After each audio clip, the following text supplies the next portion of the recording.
We have here Rebecca Starr, and in 1 second, and there's Dana Edwards. We will start the questioning with Dana.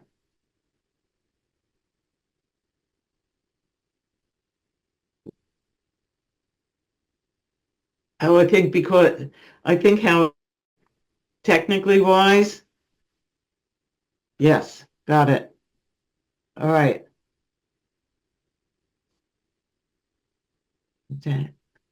As part of your opening statement, please tell us what you think the job of Narberth Mayor is and why you are best suited for this position. You have 105 seconds. All right, thank you.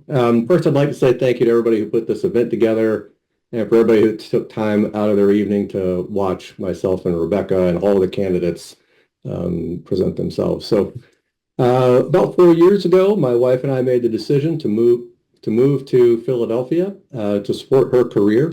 We fell in love with Narberth because of the school systems, the layout of the town, the housing, and we just came to love Narberth. So we decided to move here. And at that point, after falling in love with Narberth, I mentioned to some of my neighbors that I wanted to become mayor. And the plan was originally to do that in 2029. I've now moved that up to try to run in 2025. Because I do believe that the 3-4 major jobs of being mayor are things that I'm very well suited to do. So first, probably most talked about would be being in charge of the police department from a strategy perspective, from accountability perspective. There are also the ability to do things like veto in borough council, representing the people, breaking ties at borough council, and I've read in the PA borough code that there are even opportunities to do matrimonies and things like that. So along with all of that, because of the role of mayor and how people perceive the mayor, there is a large component of influence. And influence inside of the town, outside of the town, partnering and collaborating with borough council. And to that, what I would say is I've had 27 years of progressively larger jobs in different fields: education, in environmental chemistry, where I started, and then finally in the banking and technology and insurance spaces. So I think when you take all of those, you can see, if I could add 20 seconds, please. If I take all of those, combine all of that, you can take the physical security pieces that I've done, apply that to being police, to the police department, and you take all the governance and such and say that that's really how I'm going to build relationships inside the town with borough council, outside of the town. And, it really takes being a team player. And there's no better training for team player than sports and being on corporate teams and working at highest levels of organizations. Thank you. Okay. Rebecca, same question. Hi, my name is Rebecca Starr, and I'm running to be the next mayor of Narberth. Thank you, DCLMN, for hosting this forum, and Adrian, thank you for moderating. I'm the best candidate for mayor because I have the experience, the vision, and the deep commitment to our community that this role demands. I'm also really fortunate that I have a flexible work schedule that permits me the time to take on the job of mayor.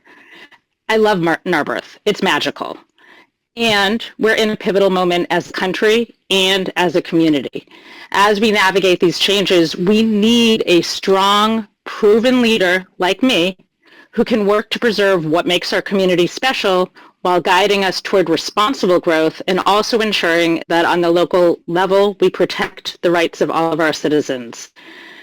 The mayor's job specifically under the borough code is to head up the police department. The mayor also leads in case of an emergency. And overall, they're also the voice for the community. My desire to be mayor specifically comes from my experience already. Professionally, I'm a lawyer. I was a public defender. I am a higher education professional and a community advocate. And on a volunteer basis, here in Narberth, I'm going to take my extra 20 seconds. Here in Narberth, I have been a human relations commissioner where I've worked actively to make Narberth more inclusive. I've successfully mediated complaints between residents. I've also chair our police advisory committee, and I'm very proud of the work that we've done. We've done the first deep dive into the data set from the police department, and we also have engaged in two-way communication through the first community survey that's ever been done of our police department. The minute that I heard that Andrea was not seeking re-election, I immediately started planning my campaign. It was obvious to me that the next step in my progression of the work that I've already done, both professionally and for Narberth, is to be mayor. I announced my campaign to all of you in December, and I was really proud yesterday when I went to Norristown to file my petitions and had well more than 100 signatures. My platform is simple: strengthen community connections, elevate our profile in the region, and prioritize public safety and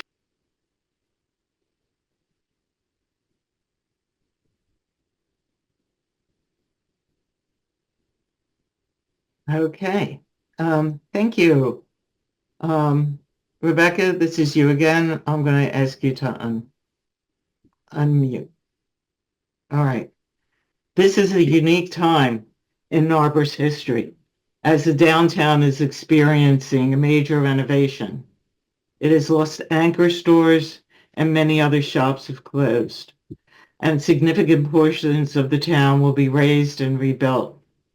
How will you approach this developing, should do air quotes around developing, situation, and how will this transition benefit from your skills? You have 90 seconds. I love this question. Thank you, Adrian. This is truly the meat of what's going on. Narberth's in a period of major transition with new developments and a changing landscape, and shifting economic and demographic mix. First, we need to take a look at our zoning ordinance to encourage more diverse housing options. The zoning code has tried to do this, but we need to look again. Accessory dwellings and cottages were supposed to be our approach to this, but they're not quite doing the job. Perhaps we need to set a number of units per development to be allocated for the elderly, for veterans, or for people with housing vouchers. Affordable housing and diverse housing options need to be brought to the forefront in our community. It's long overdue. Moreover, there's been a tremendous number of conversations that I'm already having with citizens during meet and greets. And I'd really love to continue those conversations. I don't know exactly what it looks like, but market forces alone are not going to get us there. I don't know yet whether it's a land bank, development corporation, what we started calling the NEA at one of the meet and greets I had, the Narberth Endowment for the Arts, but they're all public-private partnerships. This is not necessarily for the mayor to do, but the mayor's job is to bring people together, various stakeholders who already have these ideas, and to develop them on behalf of the borough. Okay. Thank you. Dana? Yep, would you mind just repeating the question? Sure. Thank you.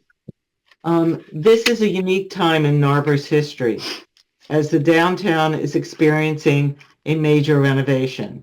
It has lost anchor stores and many other shops have closed, and significant portions of the town will be razed and rebuilt. How will you approach this developing, quotes, situation, and how will this transition benefit from your skills? You have 90 seconds. Yeah, I appreciate that. As I was going around the neighborhood collecting signatures, I was really proud to collect 115 signatures, met a lot of people, signed people up as Democrats, converted a couple from being Republicans, really proud of that. I went and asked them, what do you care about most? And everybody mentioned the downtown development. It was like number 1, 2, and 3. And in order of what they would say and what they wanted, we're all straightforward. Number 1, they wanted a new grocery store. Now, I'm not saying we can get a new grocery store. I'm just telling you what the people told me. Grocery store, restaurants, and then things like a gym. So they clearly care about spending time downtown, recreating that community that we've lost over the last couple of years.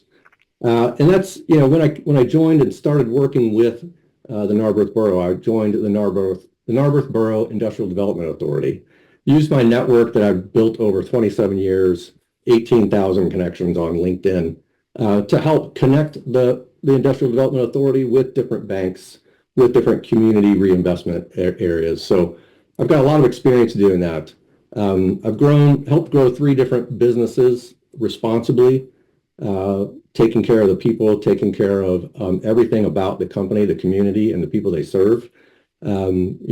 I currently serve as Deputy CEO and Chief Technology Officer, and that does have, it is a job with a lot of flexibility. So I'm very happy that I'll be able to fulfill that. Thank you. Okay. Dana, how does your role as mayor intersect with the police force in Narberth now that there's a police chief? You have 60 seconds. Thank you for that. I first want to say that talk a little bit about my experience in this area. So I've got about a decade of experience running physical security and information security for banks. And so that involves securing cash vaults, working on external threats, securing the people as they move from one place to another, thinking about safety from all different vantage points.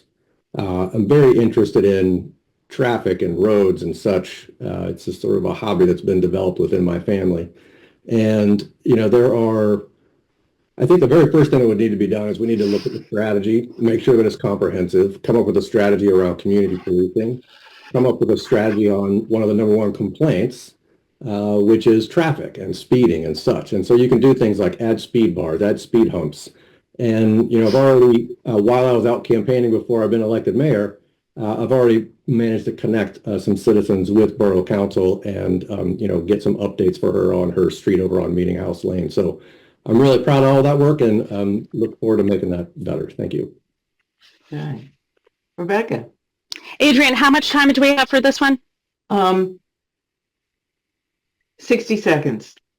Okay. Narberth's police department's in a great place with a strong chief who's committed to both responsive and proactive policies. Because we're in a good place, now is the time to take a look at all of our policies and practices to make sure that we're engaged in best practices. We deserve to be a model of community policing. I bring a unique perspective to this role. I am a former public defender. I have extensive experience working with police and understanding their work and complex legal challenges. I've taught criminal law and appellate advocacy. I chair the Police Advisory Committee, where, as I mentioned, we led the first ever deep dive into Narberth's policing data, and I've conducted community survey to assess our needs.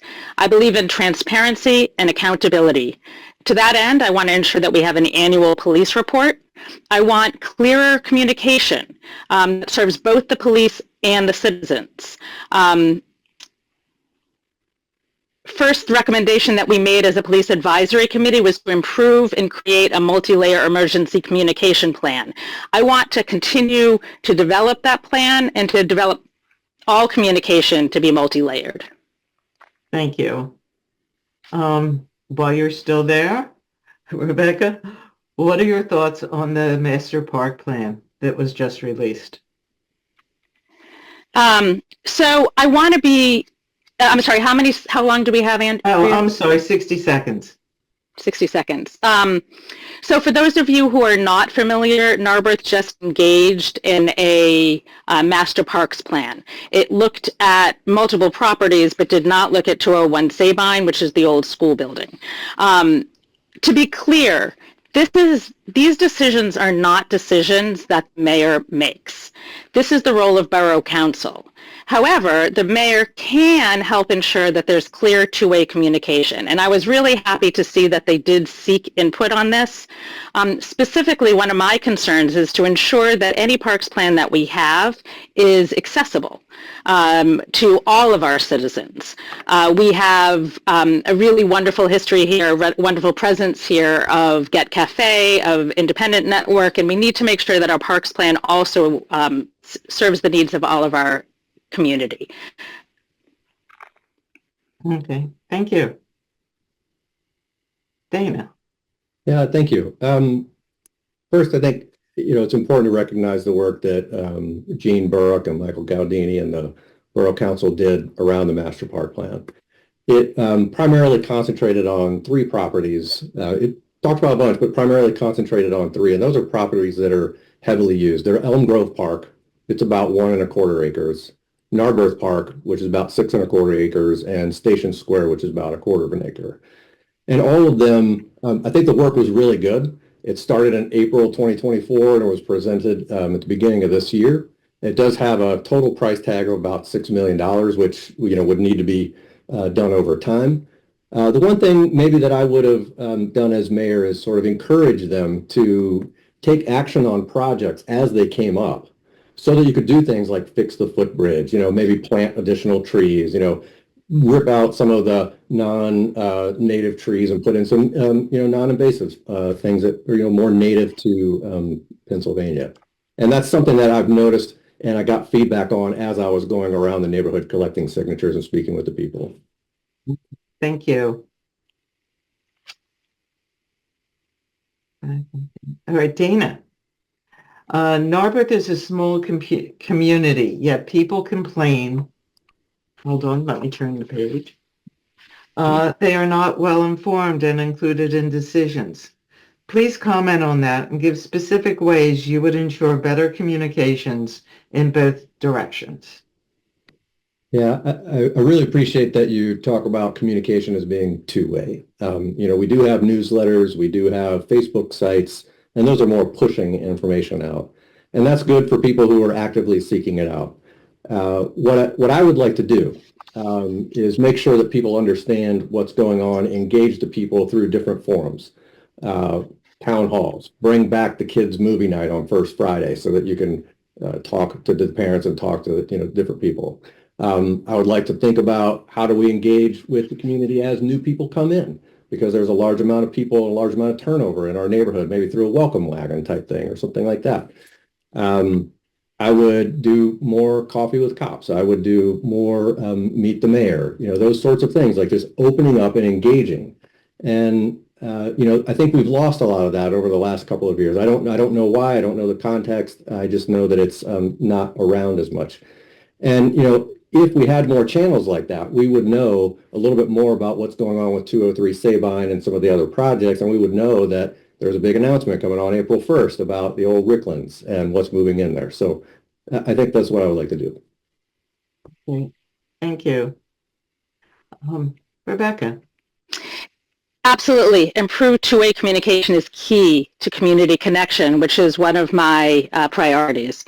Both in my existing leadership roles and on the campaign trail, I've already started to advance this goal through things like meet and greets, knocking on doors, sending mailings to residents. These are things that can continue, not just when you're running for office, but once you're mayor. I agree that Facebook posts are not enough. Our first recommendation, as I mentioned, on Police Advisory Committee in the wake of last summer's air quality concerns and soon after a local house fire, was to shore up emergency communications. A plan that included neighbors checking in on each other. This needs to be fine-tuned. We need to meet people where they are using multiple channels, improving our newsletter, making the information more accessible, mailing a print newsletter with every tax bill that goes out, mayor minutes, little electronic blurbs that can be sent out about key issues that are happening in real time, consistent open office hours. Mostly, though, can I take my extra 20 seconds, please? Mostly, what I see, though, is communication is another form of partnership. And I think it's critical for the mayor to be amplifying the work that others are doing, businesses and individuals. We need to welcome new members to the borough, and we need to develop a pipeline of volunteers. All of these are about communication. My background clearly sets me up for this. As mayor, I'll ensure that residents and business owners have a voice in shaping Narberth's future. Thank you. Rebecca, this is our last question in this section. What are your top 2 priorities and why do you think they are important for Narberth? You have 90 seconds. Okay. Well, first of all, I do want to thank you again for having us here. And I want to thank the support that I already have. I'm honored to have already earned the support of many local leaders, Senator Amanda Capoletti, Mary Jo Daley, current Mayor Andrea Deutsch, Commissioner Jamila Winder, and I'm proud to say that they have all endorsed me based on my work the work that I've already done on behalf of the borough. I continue to think that I am the best candidate. I am the only candidate running for this office that is a lawyer. And I think in today's day and age, we need someone who can really understand what questions to ask. Not only does my legal experience help me manage the police department and head the police department, which is the primary role of mayor, but it also helps me understanding broader picture of what's coming down the pike. My two top priorities, I think I already mentioned that I have a three-pronged platform, is to strengthen community connections, to elevate our profile in the region, and to prioritize public safety and infrastructure.